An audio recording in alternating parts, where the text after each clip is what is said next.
Evening students. पिछली class में हम लोग डिस्कस कर रहे थे सेंटर ऑफ सिमेट्री। ठीक है, what is centre of symmetry? What is centre of symmetry? बताओ।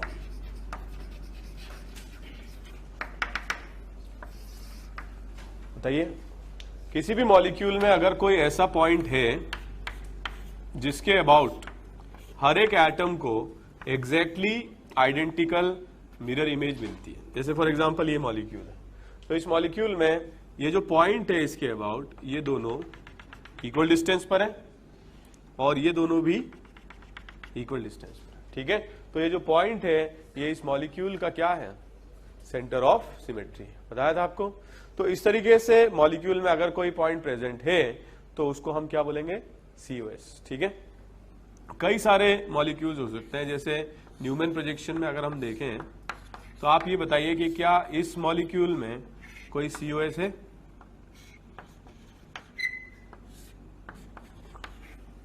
या नहीं है? क्या अगर इसको आप साइड से देखते हो, सॉरी, है क्या? इसको अगर आप साइड से देखते हो तो कुछ इस तरीके से दिखाई देगा। ये एक क्लोरीन तो होगा अबव द प्लेन ऐसे, और एक जो क्लोरीन होगा पीछे वाले कार्बन पर वो होगा बिलो द प्लेन। कोई डाउट? ये समझ में आया? एक ब्रोमीन अगर लेफ्ट में है तो इसके लिए क्या आएगा? राइट में आएगा। समझ में आया? और अगर इसके फ्रंट कार्बन से H अगर राइट में आ रहा है तो पीछे वाले कार्बन के लिए क्या होगा? लेफ्ट में आएगा। तो इस मॉलिक्यूल में भी क्या प्रेजेंट है? Centre of symmetry. ठीक है, जैसे सर्कल है, क्या इसमें सेंटर ऑफ सिमेट्री है या नहीं है? ठीक है, इसको मिरर इमेज मिलेगी, इसको मिरर इमेज मिलेगी, तो हर एक पॉइंट की क्या होगी? Exactly identical mirror image. Triangle में है क्या? बताओ, है क्या? ये पॉइंट होगा ना सेंटर, तो मिरर इमेज आएगी क्या? यहां आएगा मिरर इमेज, इसकी मिरर इमेज यहां आएगी और इसकी मिरर इमेज यहां आएगी। क्लियर? तो इसमें भी कोई सेंटर ऑफ सिमेट्री नहीं है। ठीक है, लेकिन इसकी जगह पर अगर अपन ये बनाते हैं, अब आएगा क्या? COS आएगा या नहीं? अब देखो, इस पॉइंट के लिए ये दोनों क्या फॉर्म करेंगे? Mirror image. ये दोनों क्या फॉर्म करेंगे? और ये दोनों भी मिरर इमेज। कोई डाउट? तो इसके अंदर सेंटर ऑफ सिमेट्री है। कुछ समझ में आ रहा है? जैसे फॉर एग्जांपल अगर अपन देखें इस मॉलिक्यूल के लिए, बताएं इसमें है क्या COS? है या नहीं? अरे कुछ समझ में नहीं आ रहा है कि तुम जवाब क्यों नहीं देते? बताओ। इसमें ये दोनों क्या फॉर्म करेंगे? Mirror image. ये दोनों पॉइंट क्या फॉर्म करेंगे? Mirror image. इस क्लोरीन की यहां पर बनेगी मिरर इमेज और इस H की यहां पर मिरर इमेज बनेगी। कोई डाउट? तो इस मॉलिक्यूल में भी प्रेजेंट है क्या? Centre of symmetry. कोई डाउट तो नहीं है? नोट कर लीजिए इसको।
इन मॉलिक्यूल्स में बताइए क्या कोई COS प्रेजेंट है या नहीं।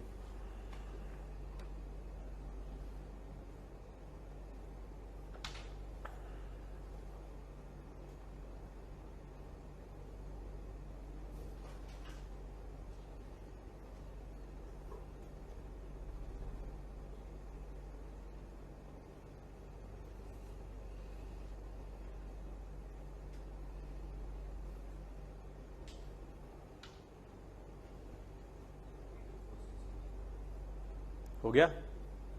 फर्स्ट में है क्या? है या नहीं? पक्का? जैसे इस पॉइंट के लिए इसका और इसका जो डिस्टेंस है वो इक्वल है, ठीक है? इन दोनों का जो डिस्टेंस है वो इक्वल है, ठीक है? अब अगर ये राइट में है तो इसका और इसका जो डिस्टेंस है वो भी इक्वल है, और इसका जो डिस्टेंस है वो भी इक्वल। अगर आपको ऐसे समझ में नहीं आता है तो आप एक काम करो, इस स्ट्रक्चर को कन्वर्ट कर लो न्यूमैन प्रोजेक्शन, ठीक है? न्यूमैन प्रोजेक्शन कन्वर्ट कर लो। जैसे यहां से अगर अपन इसको देखेंगे, फ्रंट एटम, ठीक है, इस तरीके से बनेगा। CH3 आएगा कहां पर? टॉप पर, ठीक है? ये जो Cl आएगा ये कहां आएगा? लेफ्ट में। H कहां आएगा? राइट में, ठीक है? ये क्या है? Back carbon. बैक कार्बन को कैसे रिप्रेजेंट करते हैं? सर्कल। क्लियर? इसमें जो CH3 आएगा वो कहां आएगा? बॉटम पर। जो Cl आएगा वो कहां आएगा? राइट हैंड साइड पर। और जो H आएगा वो कहां आएगा? लेफ्ट हैंड साइड पर। कोई डाउट? तो इस पॉइंट पर अपन देखें, ये दोनों मिरर इमेज फॉर्म करेंगे, दोनों मिरर इमेज फॉर्म करेंगे, ये दोनों भी मिरर इमेज फॉर्म करेंगे, और ये पॉइंट भी क्या होगा इस मॉलिक्यूल में? Centre of symmetry. कोई डाउट? समझ में आ रहा है? नेक्स्ट क्वेश्चन बताओ, है या नहीं? पक्का? जैसे ये जो पॉइंट है इसके लिए ये दोनों carbon atoms mirror image form करेंगे। अब ध्यान से देखो, यह जो लोन पेयर है इसकी पोजीशनिंग ऊपर की ओर है, और ये जो लोन पेयर है नीचे की ओर है, तो ये एक दूसरे के क्या आएंगे? डायगोनल के फॉर्म में जाएंगे। क्लियर? सिमिलरली अगर ये H नीचे की ओर है तो ये H क्या होगा? ऊपर की ओर आएगा, डायगोनल के फॉर्म में जाएंगे। और अगर अपन देखें यहां पर कार्बन एटम और ये कार्बन एटम एक दूसरे की मिरर इमेज फॉर्म करेंगे। क्लियर है? तो इसमें भी centre of symmetry present. Next question बताइए, है या नहीं? यहां पर इस पॉइंट के लिए अगर अपन देखें, ये दोनों इक्वल डिस्टेंस पर है, ये दोनों इक्वल डिस्टेंस पर है, ये दोनों इक्वल डिस्टेंस पर है, हर एक पॉइंट को मिल रहा है, ठीक है? तो एग्जैक्टली आइडेंटिकल मिरर इमेज है, और ये भी क्या होगा? सेंटर ऑफ सिमेट्री होगा इसमें, ठीक है? नेक्स्ट क्वेश्चन बताओ। इसमें देखो ये वाला पॉइंट ले ले हम, ठीक है? तो जितना हम इधर जाएंगे उतना यहाँ पे इमेज मिलेगा, यहां जाएंगे कॉर्नर पर ये इमेज होगा। क्लियर? इस पॉइंट की अगर अपन देखें तो ये मिरर इमेज होगी। क्लियर? समझ में आ रहा है? तो ये सब क्या है इसके लिए? Centre of symmetry. Next question same ही है, ठीक है? सेंटर ऑफ सिमेट्री होगा। नेक्स्ट क्वेश्चन होगा या नहीं? सबसे इंपॉर्टेंट, इसमें ये कार्बन और कार्बन मिरर इमेज होंगे, ये कार्बन और ये कार्बन मिरर इमेज होंगे, और ये Cl और ये बॉटम पर Cl है। वह इसको साइड से ऐसे देख सकते हैं आप। अगर आप देखोगे तो एक जा रहा है ऊपर, तो दूसरे कार्बन के लिए जा रहा है बॉटम पर, इस तरह से। तो इसके लिए बॉटम पर क्या आ रहा है? H, और इसके लिए टॉप पर क्या आएगा? H, इस तरह से। तो ये सेंटर है, इस तरीके से आ जाएगा। कोई डाउट? तो all these are centre of symmetry for the molecules. Note कर लीजिए। नेक्स्ट टाइप ऑफ सिमेट्री हम डिस्कस करते हैं AOS। AOS, axis of symmetry.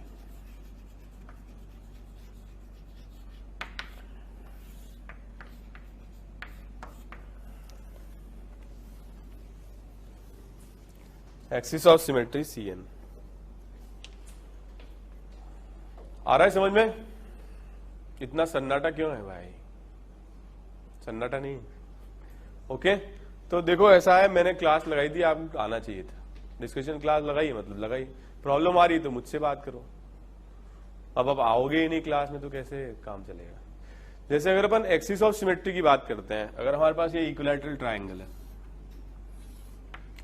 तो हमने इस इक्विलैटरल ट्रायंगल को इस तरह से यहां पर एक एक्सिस रख करके रोटेट किया, तो कितना रोटेट करने पर ये इक्वल हो जाएगा? 120 डिग्री। मतलब ये जो पॉइंट है 1, ये पॉइंट है 2, ये पॉइंट है 3, ये एक दूसरे को क्या करेंगे? एक दूसरे को फॉलो करेंगे।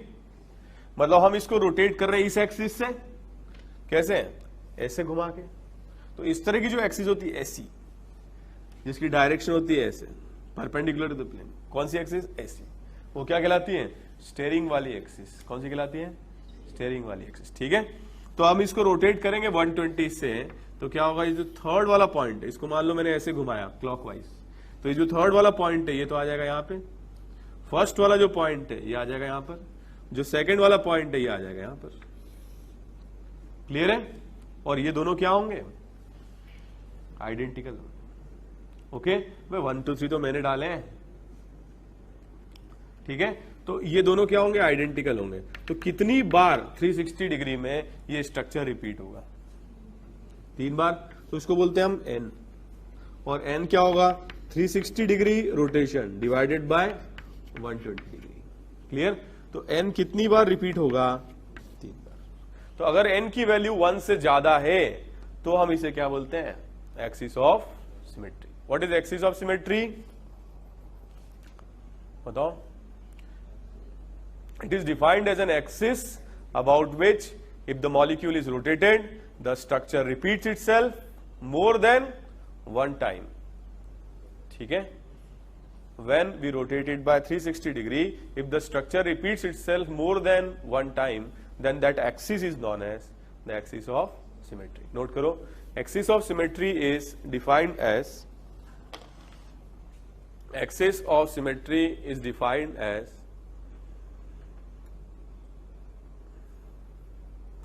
an imaginary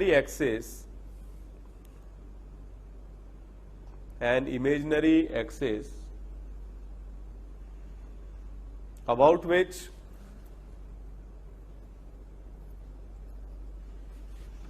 if the molecule is rotated,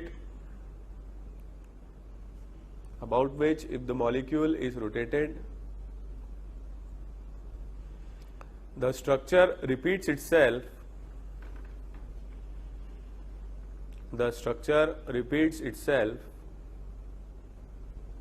more than one time.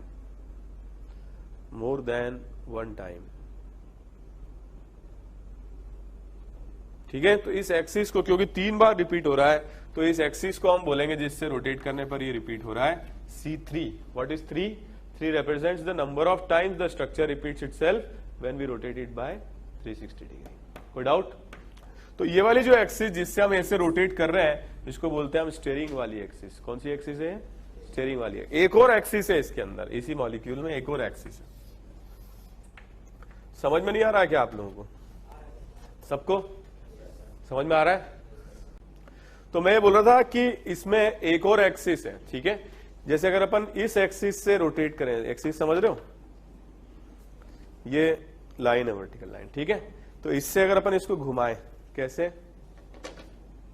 ऐसे, ये इस तरीके से है ना, तो इसको ऐसे घुमाएं पराठे की तरह से, समझ रहे हो, पराठे की। तो ये क्या होगा?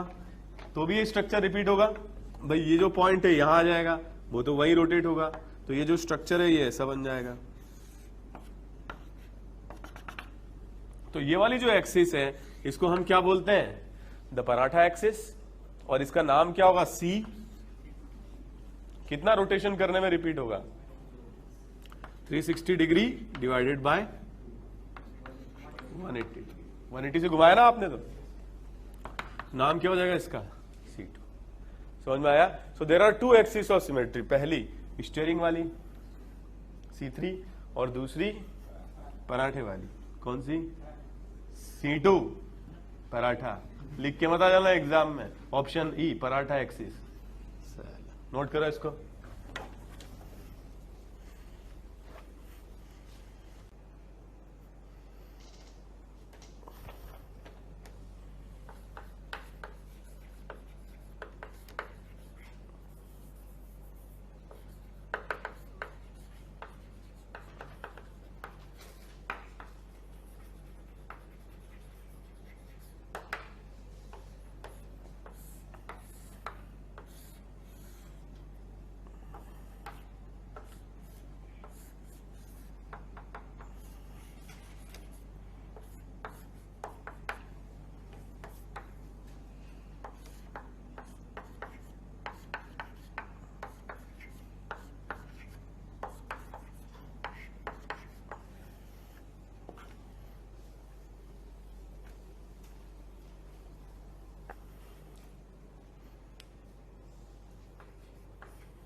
ओके, इन क्वेश्चंस में COS आइडेंटिफाई करें, सॉरी AOS आइडेंटिफाई करें।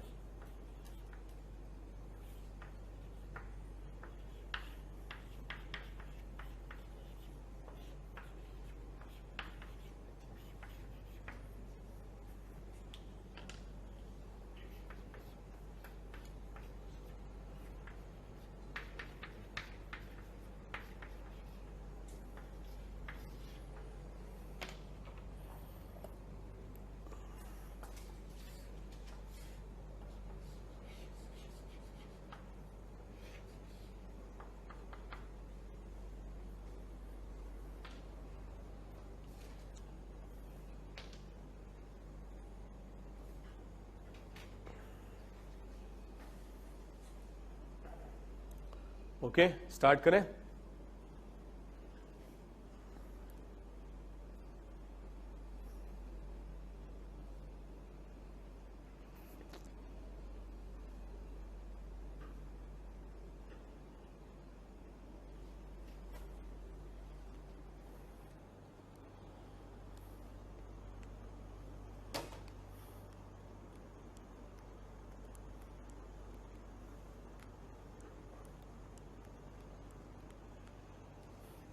स्टार्ट करें। फर्स्ट हो गया। इसमें कौन सी एक्सिस ऑफ सिमेट्री है? C4 है ना। कौन सी वाली है? स्टीयरिंग वाली है। समझ गए? तो ऐसे 90 डिग्री रोटेट करेंगे तो वापस से यही स्ट्रक्चर रिपीट हो जाएगा। तो क्या बोलेंगे? C4। B कौन सी होगी? C2 भी है उसमें। कौन सी वाली है C2? पराठा एक्सिस। समझ गए? और ये स्टीयरिंग वाली C4, जिसमें मैक्सिमम हो उसको कंसीडर करना चाहिए। ठीक है, n की वैल्यू मैक्सिमम उसको लेना चाहिए। सेकंड हो गया। कौन सी है? C2 है। समझ में आ रहा है? एक्चुअली क्या है, साइड व्यू ये ऐसा दिखेगा इसका।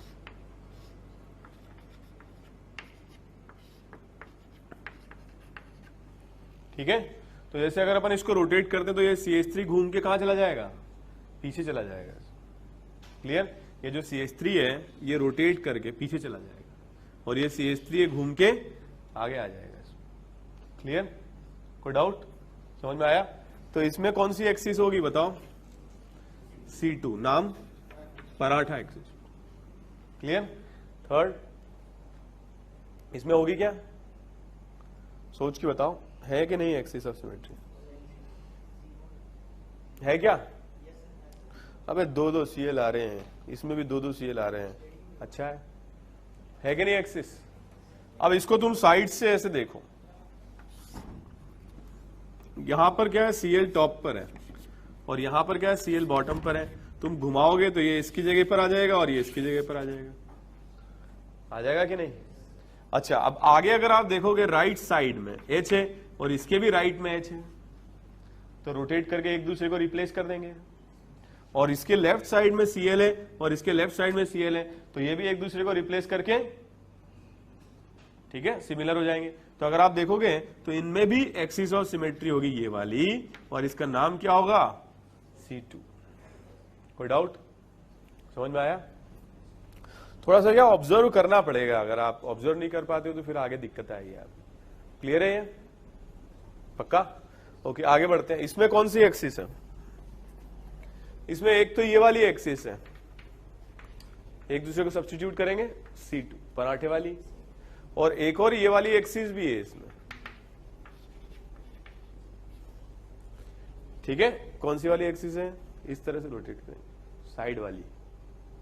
क्लियर? तो ये घूम के यहां आ जाएगा, ये घूम के यहां आ जाएगा। क्लियर है? नेक्स्ट क्वेश्चन, इसमें कौन सी एक्सिस है? ये दोनों सब्स्टिट्यूट करेंगे, ये दोनों सब्स्टिट्यूट करेंगे। क्लियर? और यहां से आएगी क्या कोई एक्सिस? क्योंकि ये दोनों सिमिलर नहीं है। ठीक है? क्लियर? F पार्ट कौन सी एक्सिस होगी? ये वाली होगी क्या? पराठे वाली होगी क्या? ये वाली होगी साइड वाली?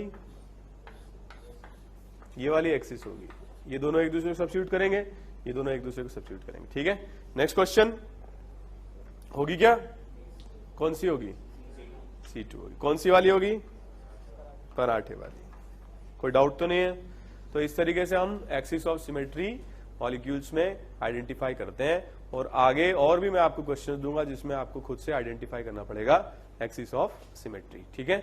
मगर क्वेश्चन पेपर में दो बड़े इंपॉर्टेंट चीजें हैं जिस पर क्वेश्चन पूछे जाते हैं, पीओएस और सीओएस। क्वेश्चन तो हम उसी से ही करेंगे क्योंकि आपकी जो मॉलिक्यूल्स की ऑप्टिकल एक्टिविटी होती है वो उसी से आती है, पीओएस से और सीओएस से, ठीक है। डी में स्टीयरिंग भी होगा, इसमें होगा ना, वो तो मैं भूल ही गया, स्टीयरिंग वाली भी होगी इसमें, समझ गए। ऐसे घुमा करके यहां ले आओगे, ऐसे घुमा करके, ठीक है। एक और मॉलिक्यूल बताता हूं, इसमें भी स्टीयरिंग वाली एक्सिस होगी, देखो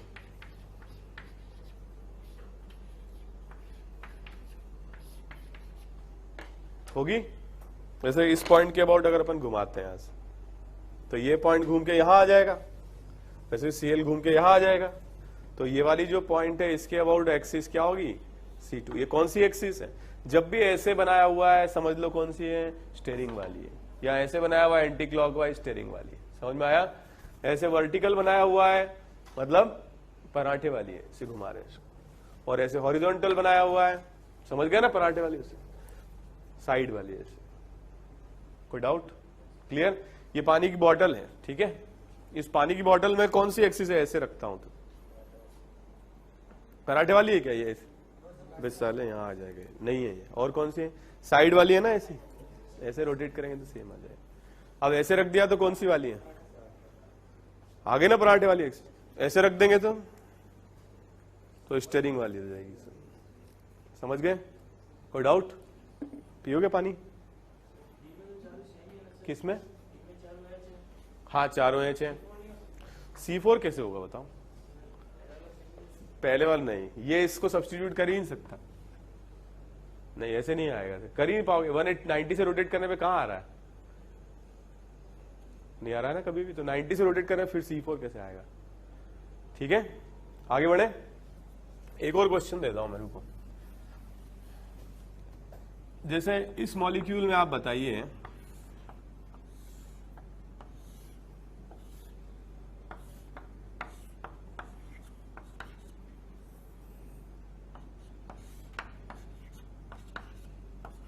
कौन सी एक्सिस ऑफ सिमेट्री है, इस सेंटर के अबाउट बताओ कौन सी एक्सिस, बताओ। स्टीयरिंग वाली है, कितने एंगल पर रिपीट हो जाएगा, 90 पर हो जाएगा ना। ये इसको सब्स्टिट्यूट कर देगा 90 डिग्री रोटेशन में, ये इसको कर देगा, ये इसको कर देगा, और ये इसको कर देगा। कौन सी एक्सिस हुई, C4। ये तुम कह रहे थे ना, ऐसा स्ट्रक्चर तो नहीं है वो, clear.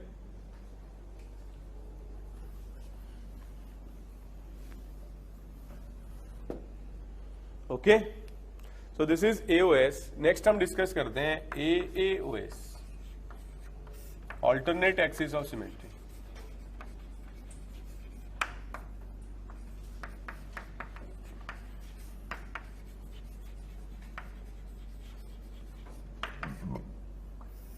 Alternate axis of symmetry, तो ये लास्ट है, इसको सिर्फ अपन पढ़ेंगे और आगे फिर हम इसे डिस्कस नहीं करेंगे, ठीक है, बहुत ज्यादा डिस्कस नहीं करेंगे।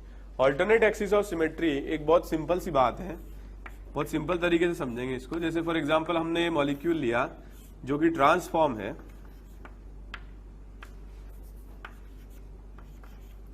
ठीक है, ट्रांसफॉर्म है ये, अब GI शो करेगा ट्रांसफॉर्म है।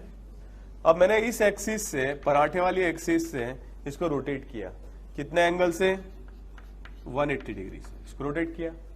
तो 180 डिग्री से रोटेट करने पर क्या होगा, जो क्लोरीन है वो घूम के यहां आ गया, जो H है वो घूम के यहां आ गया, ये H है घूम के इधर आ गया, और जो क्लोरीन है वो घूम के इधर लेफ्ट में आ गया। कोई डाउट। तो क्या ये जो नया स्ट्रक्चर बना है A से B जो बना है, क्या वो दोनों स्ट्रक्चर्स आइडेंटिकल है, यहां Cl है और यहां H है, तो आइडेंटिकल कैसे हो सकता है, मिरर इमेज है, मिरर इमेज होने दो, कोई दिक्कत नहीं है, मगर आइडेंटिकल तो नहीं है ना। तो क्या ये एक्सिस ऑफ सिमेट्री C2 बोलेंगे हम, नहीं बोलेंगे, ठीक है। अब इस एक्सिस की परपेंडिकुलर डायरेक्शन में हम मिरर लगा दें यहां पर 90 डिग्री, तो इस B का हम इमेज बनाते हैं, तो ये क्लोजर है, ये क्लोजर बनेगा, ये क्लोजर है इस मिरर से, ये भी क्लोजर बनेगा, ये दूर है, ये दूर बनेगा, ये दूर है, ये दूर बनेगा। तो ये जो नया बनेगा ये स्ट्रक्चर होगा सी। तो क्या ए और सी स्ट्रक्चर सेम है? यस और नो?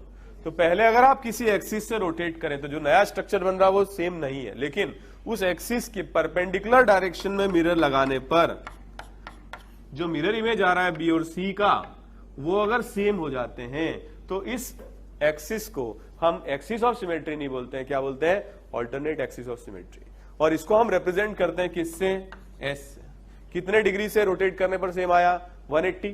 तो इसको भी हम ऐसे ही लिखेंगे S N, where N will be equal to 360 degree divided by 180, that is N will be equal to, समझ में आया? तो ये जो एक्सिस ऑफ सिमेट्री है ये क्या है? S2। कोई डाउट? क्लियर है? मैं फिर से रिपीट कर रहा हूं, मॉलिक्यूल्स में अगर किसी एक्सिस से रोटेट करने पर नया स्ट्रक्चर सेम नहीं है, मगर उस एक्सिस की परपेंडिकुलर डायरेक्शन में मिरर लगा के जब हम बी का मिरर इमेज निकालें सी, वो और ए इक्वल है, तो इसको बोलते हैं अल्टरनेट एक्सिस ऑफ सिमेट्री और रिप्रेजेंट करते हैं एस एन, और एन की वैल्यू हम ऐसे निकालते हैं। कोई डाउट तो नहीं है? नोट कर लो।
जैसे ये मॉलिक्यूल है, ठीक है, तो इस मॉलिक्यूल में कौन कौन सी एक्सिस ऑफ सिमेट्री है?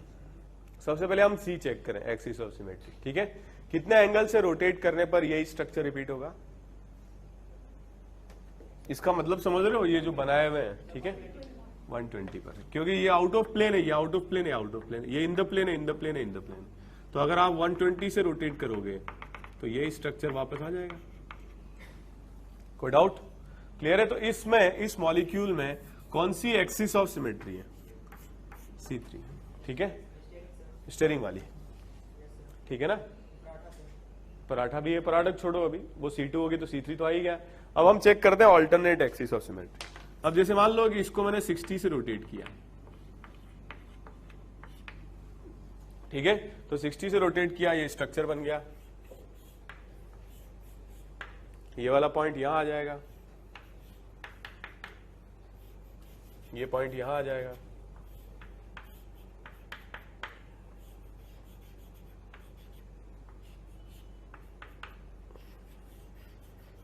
Any doubt?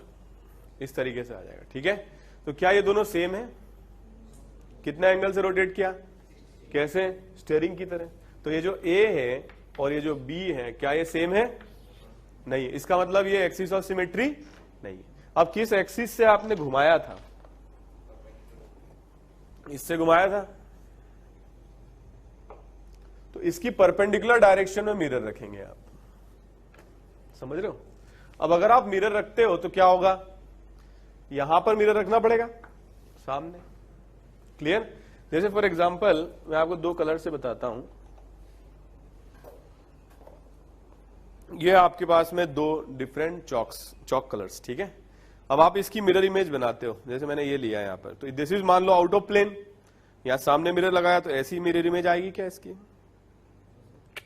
कैसी आएगी? इसकी मिरर इमेज ऐसी आएगी।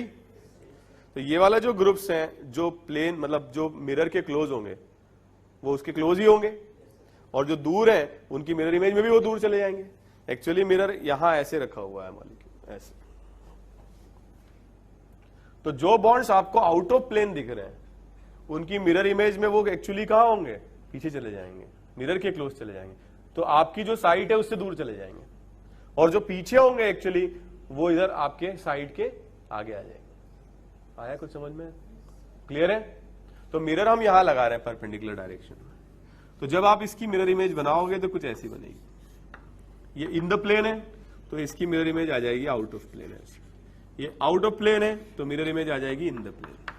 ये इन द प्लेन है, मिरर इमेज आ जाएगी आउट ऑफ प्लेन।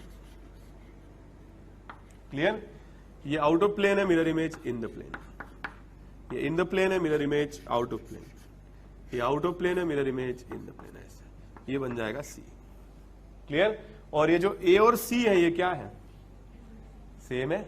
तो ये वाली जो एक्सिस होगी ये क्या होगी, ऑल्टरनेट एक्सिस ऑफ सिमेट्री।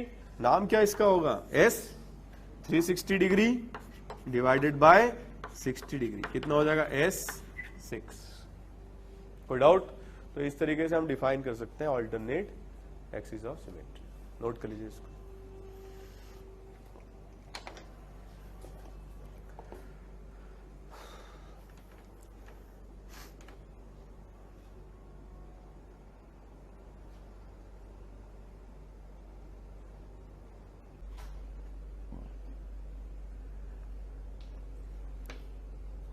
सबने लिख लिया?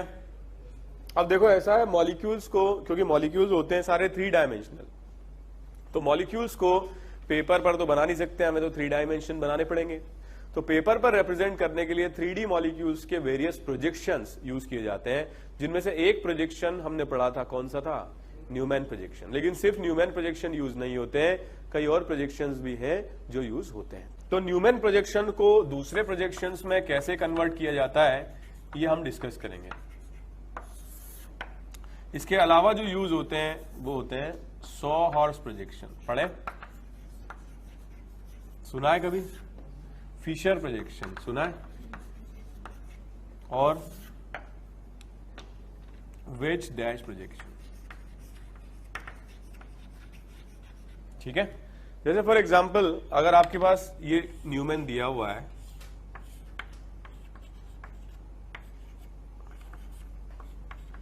ये कौन सा न्यूमैन प्रोजेक्शन है, सो क्या बोलेंगे हम, theta is 0, so this is eclipse projection.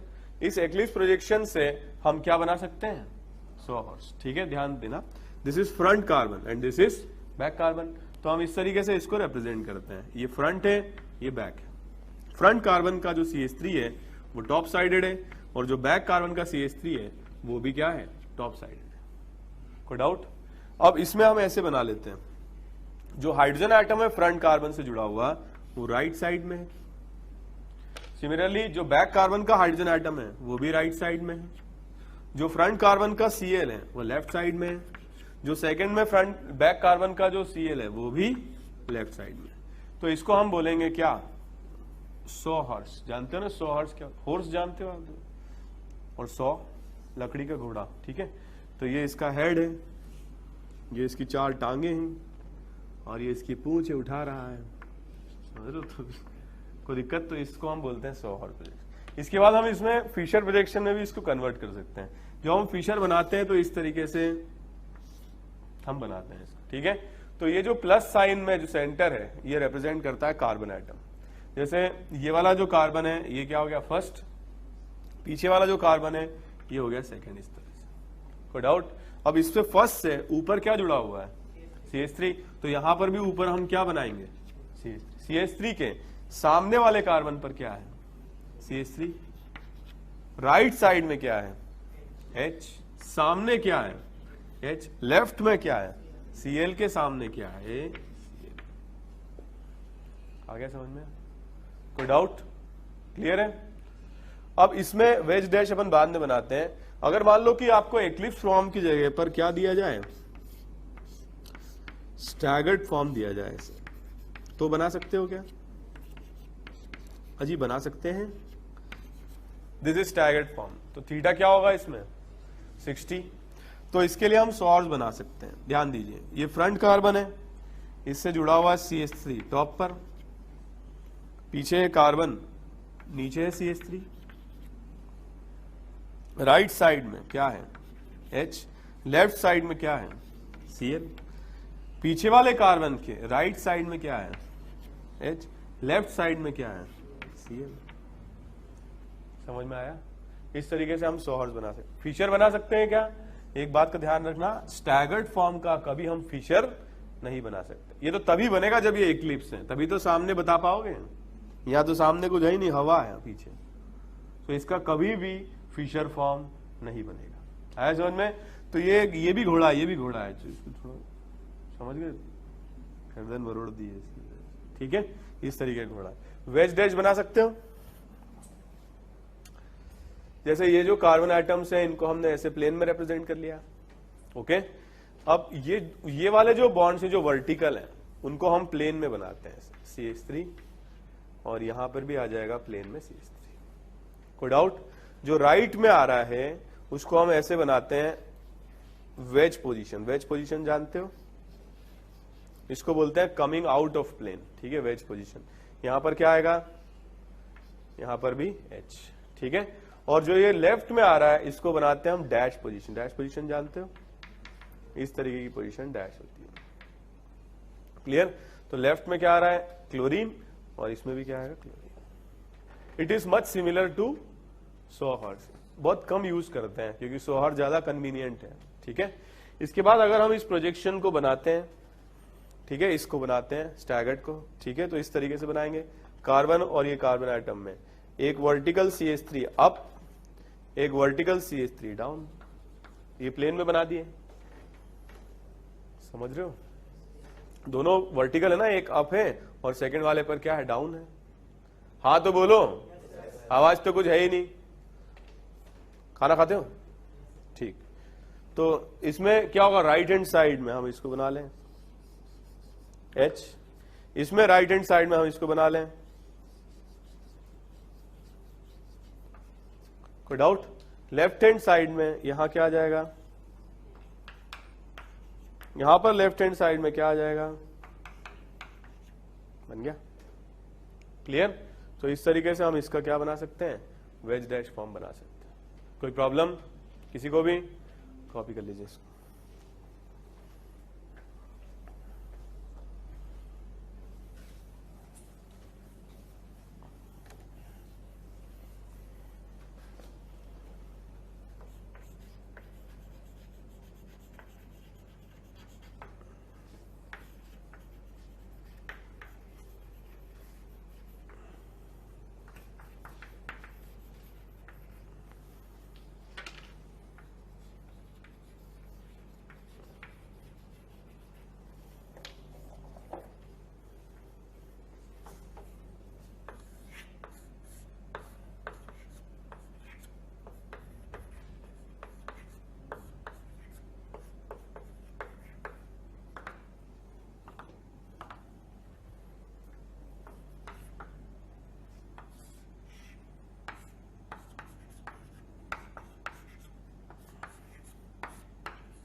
Okay, fill in the blanks. Second वाले में लेफ्ट में ही तो है,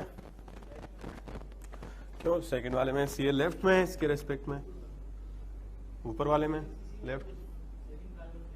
हाँ, ये पीछे वाले पे लेफ्ट में ही तो है, ये राइट में एच। उससे क्या मतलब अनस्टेबल है? भाई अनस्टेबल का फीचर बनवाया आपसे, उससे क्या दिक्कत है? आपसे पूछा गया कि ये स्टेबल है क्या अनस्टेबल है?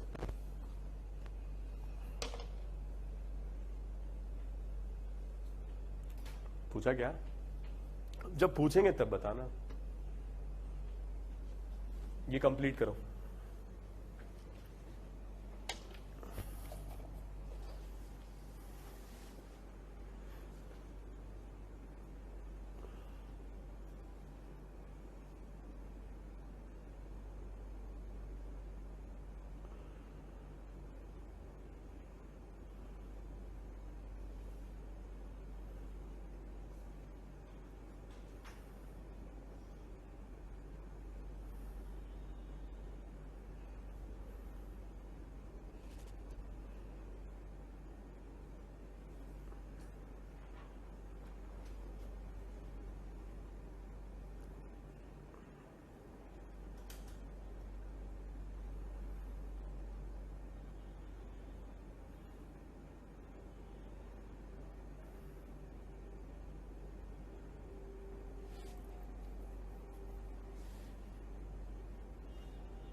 ठीक है, डन। बना लिया सोर्स।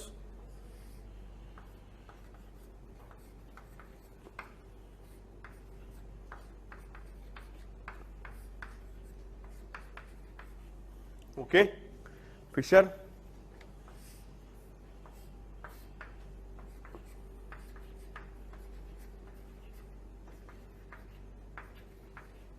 ओके, वेज डैश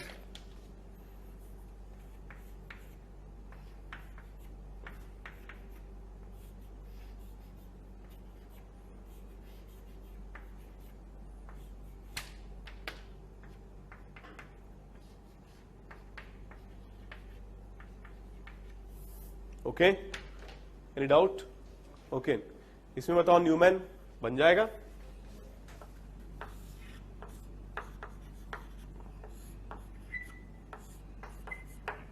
ठीक है,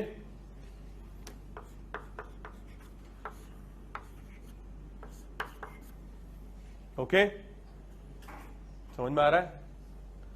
फिशर बनेगा या नहीं? एक्लिप्स फॉर्म है ना, ठीक है। टॉप पर CH3, बॉटम पर PH, राइट में H, सामने H, लेफ्ट में Cl, यहां पे भी Cl। कोई डाउट? और वेज डैश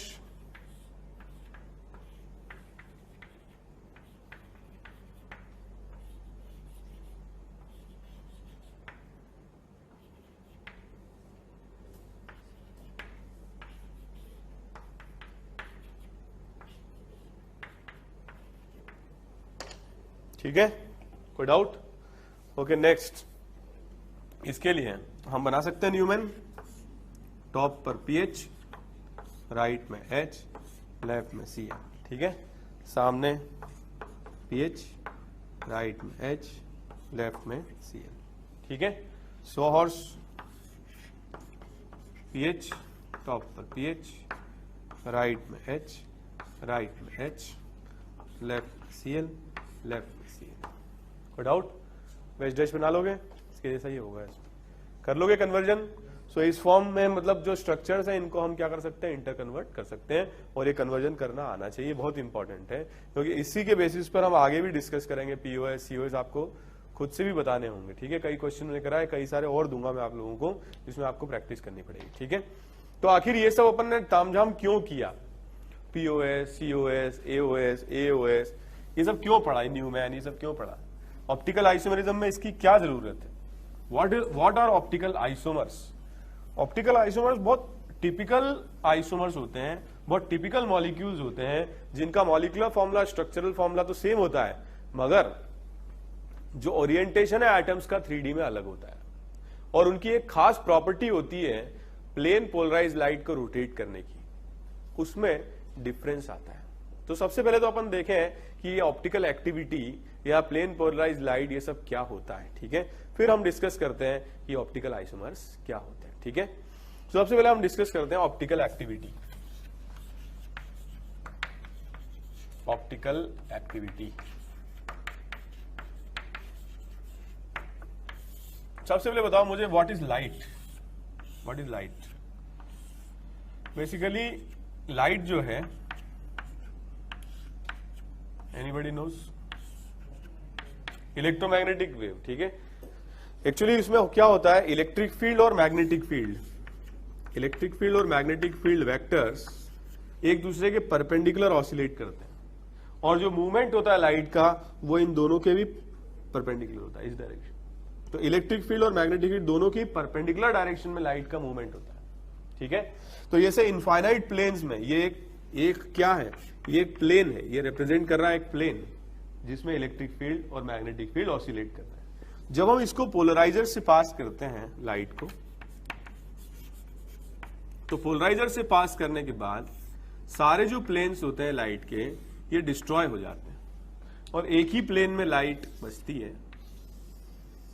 उस प्लेन को जिसमें लाइट बचती है, ठीक है, बाकी सारे जो वेक्टर्स होते हैं वो एक दूसरे को कैंसिल आउट कर लेते हैं, और एक ही प्लेन में बचती है लाइट। इस लाइट को हम बोलते हैं plane polarise light. Plane polarise light, यहां क्या बोलते हैं इसको? PPL, plane polarise light. तो इसी एक प्लेन में, मतलब हो सकता है ये इस तरीके का प्लेन हो, इस तरीके का, तो इलेक्ट्रिक फील्ड इस डायरेक्शन में, मैग्नेटिक फील्ड ऊपर की तरफ, तो एक ही प्लेन के अंदर लाइट ऑसिलेट कर रही है। ये समझ में आया? क्लियर है? अब इस लाइट को क्या करते हैं, जो भी सब्सटेंस हमने पढ़े इतने सारे, जिसमें हमने पीओएस, सीओएस, एओएस सब निकाला, उनमें से किसी एक सब्सटेंस की अगर हमें ऑप्टिकल एक्टिविटी चेक करनी है तो उसका हम सॉल्यूशन बना लेते हैं एक्वस, और उसको इस तरीके से एक ट्यूब के अंदर हम फिल कर देते हैं। इस ट्यूब की जो लेंथ है वो डेसीमीटर में ली जाती है कन्वेंशनली, और जो इसके अंदर सब्सटेंस हम भरते हैं उसका कॉन्सेंट्रेशन लिया जाता है किसमें? ग्राम पर मिलीलीटर में लिया जाता है। ये समझ में आया? इससे थ्रू हम इस लाइट को पास कराते हैं। तो जब इस सब्सटेंस के थ्रू पास करके लाइट बाद में इमर्ज होती है, एग्जिट होती है यहां से, तो इस लाइट की 3 कंडीशंस बन पाती है। पहली कंडीशन ये है कि जिस फॉर्म में थी लाइट, जिस प्लेन में थी, उसी प्लेन में ही बाहर आए। दूसरा ये हो सकता है कि जो लाइट है वो रोटेट कर जाए। कौन सी डायरेक्शन में?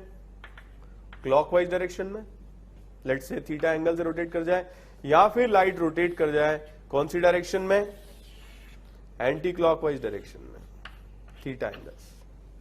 अगर लाइट रोटेट नहीं करती है, मतलब theta, let's say theta is 0, no rotation, तो जो सब्सटेंस इसके अंदर भरा हुआ है वो सब्सटेंस कहलाता है ऑप्टिकली इनएक्टिव। Optically inactive. और अगर ये रोटेट करती है तो या तो क्लॉक डायरेक्शन में होगी या एंटी क्लॉकवाइज डायरेक्शन में होगी। तो अगर क्लॉकवाइज डायरेक्शन में रोटेट करती है लाइट, तो इस सब्सटेंस को बोलते हैं हम प्लस, जो अंदर भरा था जिसके थ्रू पास हुई थी, या फिर इसको बोलते हैं स्मॉल डी, या फिर इसको बोलते हैं हम डेक्स्ट्रो रोटेटरी।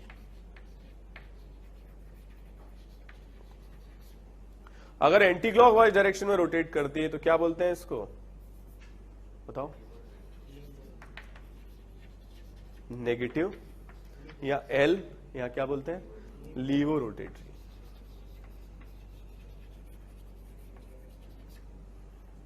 ठीक है, कोई डाउट? तो सब्सटेंस 2 नेचर के हो सकते हैं, या तो डेक्स्ट्रो होंगे या फिर लीवो होंगे, या फिर वो लाइट को रोटेट नहीं करेंगे। कोई डाउट? अब हमने जो ये सब पढ़ा बकवास, plane of symmetry, centre of symmetry, ठीक है, इनका कुछ रिलेशन है ऑप्टिकल एक्टिविटीज। जब सब्सटेंस के थ्रू लाइट पास करती है तो उसके प्लेन में कोई रोटेशन नहीं होगा। अगर क्या है, मॉलिक्यूल में प्रेजेंट है पीओएस, और COS, कोई भी एक POS है या कोई भी एक COS है, अगर आप आइडेंटिफाई कर पाते हो POS या COS, तो जो मॉलिक्यूल होगा वो ऑप्टिकली क्या हो जाएगा, इनएक्टिव, और थीटा क्या आएगा उसमें 0। और अगर मॉलिक्यूल के अंदर POS नहीं है, COS नहीं है और AAOS भी नहीं है, तो मॉलिक्यूल क्या होगा, ऑप्टिकली एक्टिव। समझ में आया? अगर ऑप्टिकली एक्टिव होगा तो आइदर प्लस होगा या फिर माइनस होगा। लेकिन जब हम प्रॉब्लम सॉल्व करेंगे तो हम सिर्फ POS और COS चेक करेंगे, हम AAOS चेक नहीं करेंगे। एक तो टाइम कंज्यूमिंग है, दूसरी बात अगर AOS होता है तो POS COS आ ही जाता है। समझ में आया? तो इसलिए हम उसे चेक नहीं करेंगे। अगर POS COS नहीं है तो फिर AOS की हमें चेक करने की कोई जरूरत नहीं। अगर दोनों ही नहीं है तो एक्टिव होगा, दोनों में से कोई भी एक है, कोई भी एक POS है तो मॉलिक्यूल क्या हो जाएगा, इनएक्टिव। दोनों ही नहीं है तो फिर मॉलिक्यूल क्या होगा, ऑप्टिकली एक्टिव। समझ गए? तो ये सब पढ़ने का रीजन था plane of symmetry, centre of symmetry, जिससे कि हम मॉलिक्यूल की ऑप्टिकल एक्टिविटी क्या कर पाए, चेक कर पाए। हम ये बता पाए कि मॉलिक्यूल ऑप्टिकली एक्टिव है या इनएक्टिव है। कोई डाउट? नोट कर लो इसको।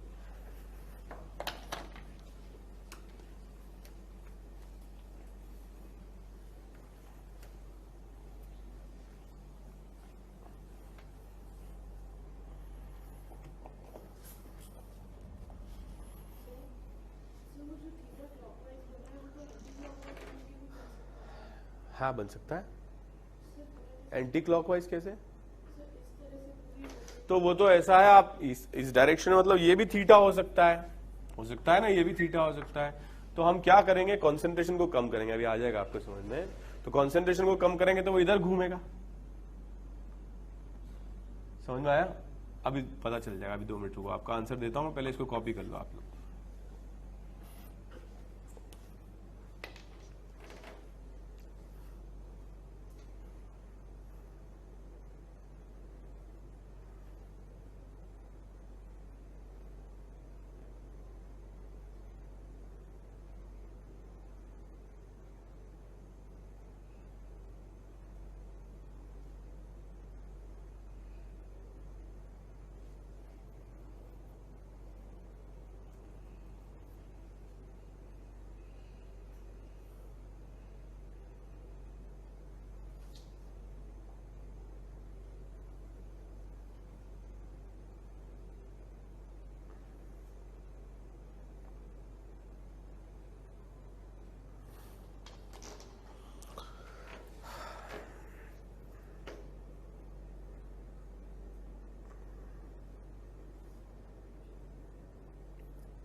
ठीक है,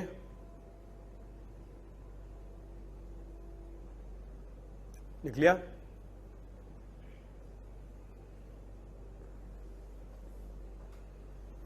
आगे बढ़े। देखो ऐसा है, ये जो थीटा एंगल है ये किसके प्रोपोर्शनल है? जितनी ज्यादा इस लाइट की पाथ लेंथ होगी, मतलब जितने ज्यादा डिस्टेंस से ट्रेवल करेगी उतना ही थीटा ज्यादा होगा। और थीटा किसके प्रोपोर्शनल होगा? कॉन्सेंट्रेशन। जितने ज्यादा number of moles per unit volume होंगे उतना थीटा ज्यादा होगा। और थीटा अगर दोनों को एक साथ लिखते हैं तो क्या होगा? C/L। और थीटा जो होगा, अगर प्रोपोर्शनैलिटी को इक्वालिटी से रिप्रेजेंट मतलब रिप्लेस करते हैं तो प्रोपोर्शनैलिटी कांस्टेंट लिखेंगे alpha into C into L, where this alpha is proportionality constant. तो जब कॉन्सेंट्रेशन क्या होगा 1 ग्राम पर मिलीलीटर, और जब लेंथ ऑफ ट्यूब क्या होगा 1 डेसीमीटर, तो थीटा क्या होगा अल्फा के बराबर। मतलब this alpha is very very specific value of theta when the concentration is 1 ग्राम पर millilitre and length is 1 decimetre. इसीलिए इसको हम बोलते हैं क्या, स्पेसिफिक एंगल ऑफ रोटेशन। और specific angle of rotation constant रहता है, कॉन्सेंट्रेशन और लेंथ पर डिपेंड नहीं करता है, क्योंकि वो डिफाइंड है किसके लिए, दोनों यूनिट है, दोनों 1 है, तब उसके लिए डिफाइंड है। लेकिन जो थीटा है वो चेंज होता है किसके साथ, कॉन्सेंट्रेशन के साथ और लेंथ के साथ। कॉन्सेंट्रेशन बदलेंगे तो भी थीटा बदलेगा, और लेंथ बदलेंगे तब भी थीटा बदलेगा।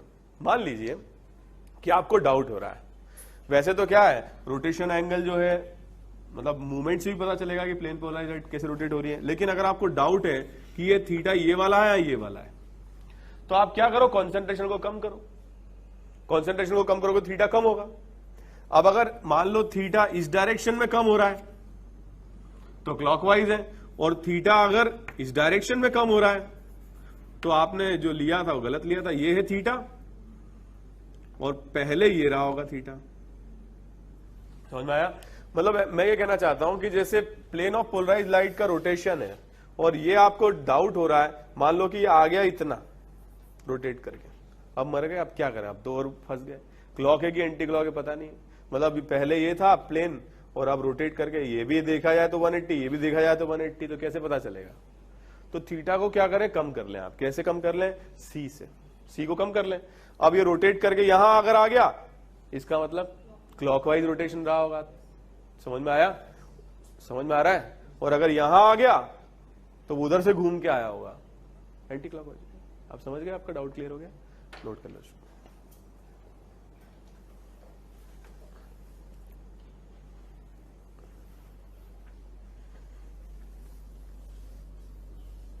मिटा दे।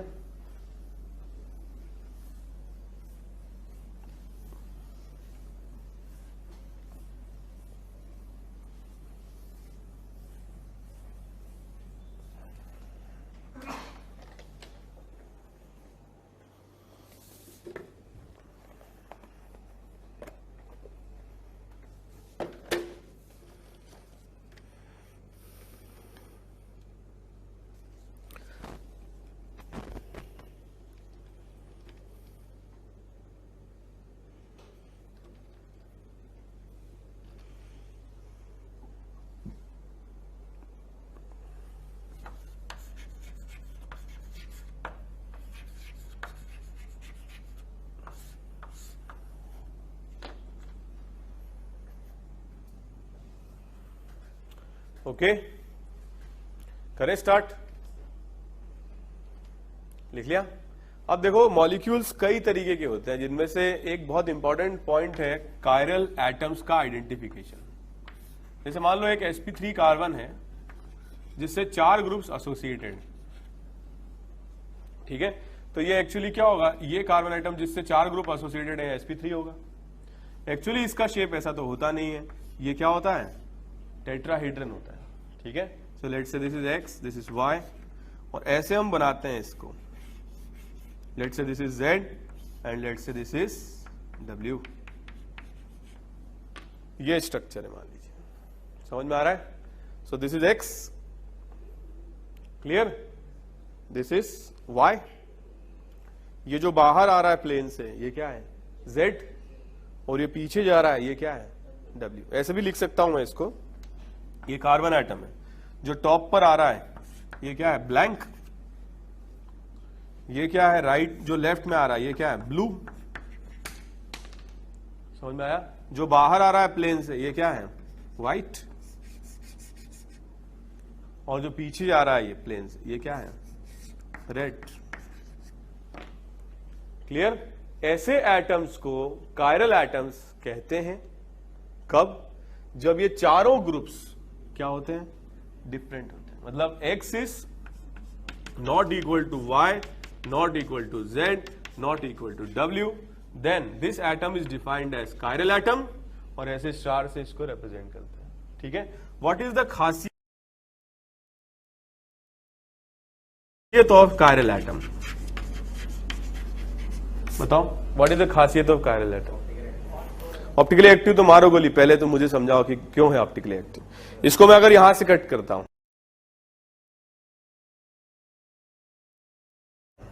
तो ये दोनों डिफरेंट है, यहां से कट करता हूं दोनों डिफरेंट है, यहां से कट करता हूं दोनों डिफरेंट है, यहां से कट करता हूं दोनों डिफरेंट है।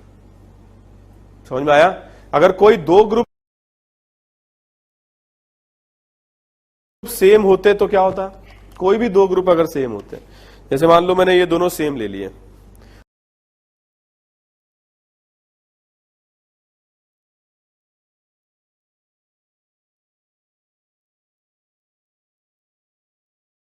तो मैं इसको यहां से कट करता तो पीओएस आ जाता ना। समझ में आया? सीओएस तो आ ही नहीं सकता इसमें, क्योंकि इसके नीचे यहां इमेज बनेगी, पॉसिबल ही नहीं है। लेकिन पीओएस कब आएगा? जब कोई भी दो ग्रुप सेम हो जाएंगे। लेकिन अगर चारों डिफरेंट होंगे तो आएगा क्या? तो नहीं आएगा। अगर चारों डिफरेंट होंगे तो एक भी पीओएस नहीं आएगा, और अगर पीओएस नहीं आएगा तो ऑप्टिकली एक्टिव होगा। समझ में आया? तो ऐसे एटम्स ऑप्टिकल एक्टिविटी प्रोड्यूस करते हैं, और सिंगल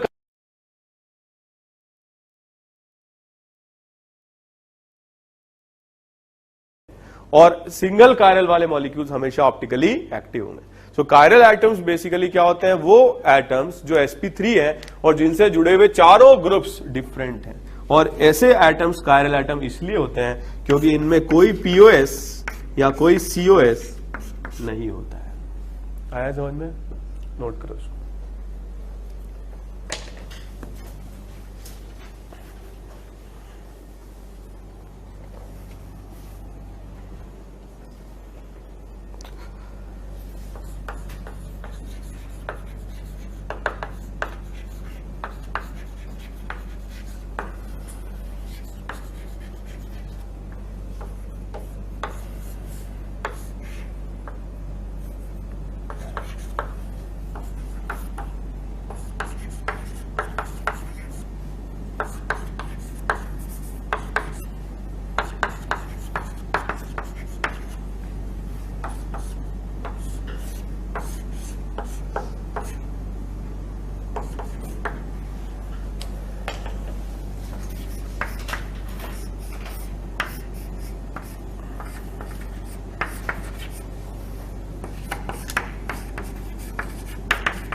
ओके, इन मॉलिक्यूल्स में try to identify chiral atoms if present. ठीक है, और ऐसे मॉलिक्यूल्स में आप, ऐसा नहीं है कि एक ही कायरल हो सकता है, there can be more than one chiral atom, you try to identify.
चलेगा ना?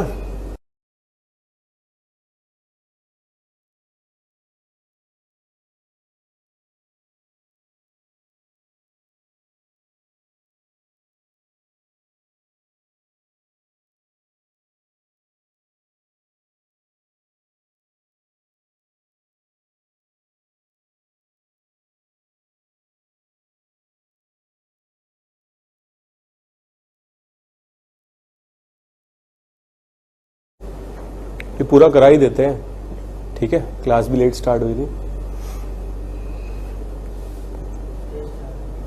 टेस्ट है अभी, थोड़ा सा रुक जाओ, थोड़ी देर कंप्लीट कर लो इसको। तुम मिलके जाना क्लास के बाद लास्ट बेंच,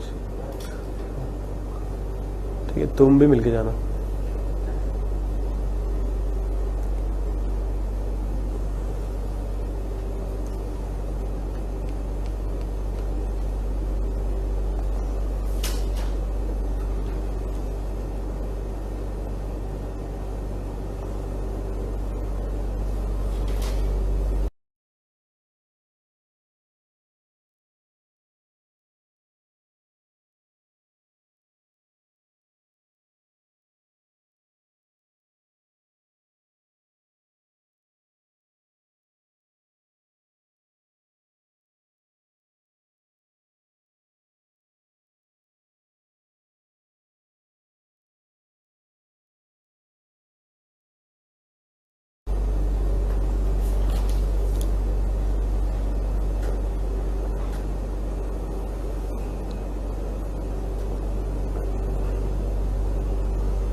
करें स्टार्ट? करें? ओके, ए में है क्या कोई कार्यल? ये वाला कार्यल है क्या? है क्या कार्यल? ये कार्यल है? ये कार्यल है? ये कार्यल है? ये कार्यल है? यस, क्योंकि इस पे एक एच होगा और बाकी सारे ग्रुप। इसमें बताओ बी पार्ट कार्यल है? ये वाला कार्यल है? ये है ना कार्यल? थोड़ा सा कार्यल है। अच्छा, ये कार्यल है? ये कार्यल है, ठीक है? इसमें बताओ ये सी, ये कार्यल है? ये वाला sp2 है, वैसे भी है तो तीन ही ग्रुप्स अटैच होंगे। ये भी नहीं है, जो भी प्लेनर होता है उसमें तो आता ही है ना पीओएस। कौन सा वाला कार्यल है इसमें? सीएल से नीचे वाला। क्यों है कार्यल? ये दोनों डिफरेंट है। इस तरफ चले तो डबली बॉन्डेड कार्बन है, इस तरफ चले सिंगली बॉन्डेड है, ये कार्यल है, ठीक है? नेक्स्ट क्वेश्चन, है क्या कार्यल? कौन सा वाला है? ये बीच वाला। कोई डाउट? क्लियर है? नेक्स्ट क्वेश्चन, कौन सा कार्यल है? एक ये है। क्लियर? क्यों है ये कार्यल? क्योंकि ये दोनों, ये तीनों और ये पूरा ही अब ग्रुप मानेंगे अपन इसके लिए, समझ गए? तो इस कार्बन के रेस्पेक्ट में पूरा ये ग्रुप है। ये अलग है, ये अलग है, ये अलग है, ये अलग है, समझ गए? और इस कार्बन के लिए ये दोनों डिफरेंट है और एक ये ग्रुप है और इस पूरे को फिर एक ग्रुप मानेंगे, तो ये भी कार्यल है। नेक्स्ट क्वेश्चन बताओ, बताओ। कार्यल है? ये कार्यल है? ये भी कार्यल है? कोई डाउट? बना के बताऊं क्या? ओके, नेक्स्ट क्वेश्चन, ये कार्यल है? ये अलग है, ये सीएल अलग है, इथाइल ये अलग है और ये भी सेम हो गया। कार्यल है क्या ये नहीं है कार्यल। कौन से ग्रुप सेम है? ये 1, तो ये दोनों ग्रुप सेम है, ठीक है? नेक्स्ट क्वेश्चन, एच बताओ। कार्यल है एच? ये कार्यल है? यस और नो? ये कार्यल है? ये कार्यल है? ये कार्यल है, ठीक है? ये कायरल है, समझ में आ रहा है? आ रहा है या नहीं आ रहा है? आ रहा है। नेक्स्ट क्वेश्चन, कितने कायरल हैं इसमें? है कि नहीं इसमें कायरल? कर पाए आप लोग अभी तक? करो जल्दी, कम है कायरल। कौन कौन से हैं? देखिए ये वाला जो एटम है ये कायरल है, तो ये दोनों ग्रुप डिफरेंट है। इस डायरेक्शन में चलेंगे तो क्या आएगा? CH3 वाला, और इस डायरेक्शन में चलेंगे तो क्या आएगा? CH2 कायरल है। ये वाला कायरल है, ये दोनों डिफरेंट है। इस डायरेक्शन में चलेंगे तो CH, इस डायरेक्शन में चलेंगे तो CH2, ये भी कायरल है। क्लियर? ओके। जे पार्ट कायरल है। कितने कायरल हैं? 2 कायरल हैं, एक ये है और एक ये। कोई डाउट? क्लियर? नेक्स्ट क्वेश्चन, कौन सा कायरल है इसमें? दोनों है, ये भी है, और होशियार हो गए तुम।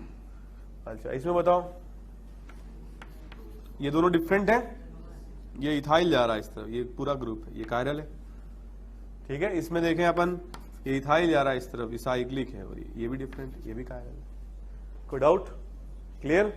ओके। लास्ट और सबसे अच्छा क्वेश्चन यही है, बताओ क्या आएगा? कितने कायरल हैं? 2, 1। ये कायरल है क्या? वो तो नहीं होगा ना, क्योंकि चारों तरफ सेम ही आ रहा है इसमें, तो ये तो नहीं है। ये है क्या? है क्या ये भी नहीं है, क्योंकि 2 H है। ये भी नहीं है, 2 H है इस पर। 5 तो वैसे ही आंसर नहीं आ सकता, 4 ही तो बचे। 5 कैसे आ रहा है? अब एक चेक कर लेते हैं, अगर एक है तो सारे हैं, तो अपने पास बचे ही ये वाले। तो अगर अपन देखें, इसमें एक जुड़ा होगा H अलग है, इस डायरेक्शन में चलेंगे तो ये कार्बन अलग है, क्योंकि ये कार्बन तो 4 कार्बन से जुड़ा हुआ है। इस डायरेक्शन में चलेंगे तो ये CH2, इस डायरेक्शन में चलेंगे तो यहां पे भी CH2 सेम है। आगे चलेंगे CH2, यहां आगे चलेंगे, मर गए। CH2 कहां है? फिर 2 कार्बन से जुड़ा हुआ और एक ही H, और इसीलिए ये वाला क्या होगा? कोई डाउट?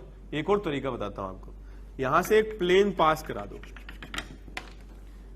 नहीं है ना POS? है क्या? होता, अगर ये वाला 2 कार्बन तो यहां पे भी 2 होते तो होता, ऐसे बना लेते इसको, तब हो जाता, लेकिन वो तो है नहीं स्ट्रक्चर पर। क्लियर? तो इसमें जब POS नहीं है तो ये कायरल होगा। क्लियर? अगर ये कायरल है तो ये भी होगा, ये कायरल है तो ये भी होगा, और ये भी होगा। कितने कायरल हैं? 4 कायरल है इसमें। कोई डाउट? नोट कर लीजिए। तो आज हमने डिस्कस किया ऑप्टिकल एक्टिविटी, AOS, AAOS। हालांकि AOS का बहुत ज्यादा यूज नहीं है ऑप्टिकल एक्टिविटी में, 2 ही चीजों का यूज पड़ता है, एक POS का और एक COS का, जो हमने पिछली क्लास में डिस्कस किया था। और इसके बाद हमने डिस्कस किया ऑप्टिकल एक्टिविटी क्या होती है मॉलिक्यूल्स के लिए, optically inactive, optically active molecules क्या होते हैं, थीटा क्या है, ऑब्जर्व रोटेशन, और अल्फा क्या है, specific angle of rotation. Specific angle of rotation concentration और लेंथ चेंज करने से चेंज नहीं होता है, लेकिन क्या चेंज हो जाता है? थीटा चेंज हो जाता है। ठीक है, और इसके बेसिस पर हमने ऑप्टिकली एक्टिव मॉलिक्यूल्स डिफाइन किए, और हमने डिस्कस किया ऐसे एटम्स जिनसे 4 डिफरेंट ग्रुप्स एसोसिएटेड होते हैं, उनमें कोई POS नहीं होता है, और ऐसे ग्रुप्स को हम क्या डिफाइन करते हैं? कायरल। ठीक है, तो आगे हम ऑप्टिकल एक्टिविटी डिस्कस करेंगे नेक्स्ट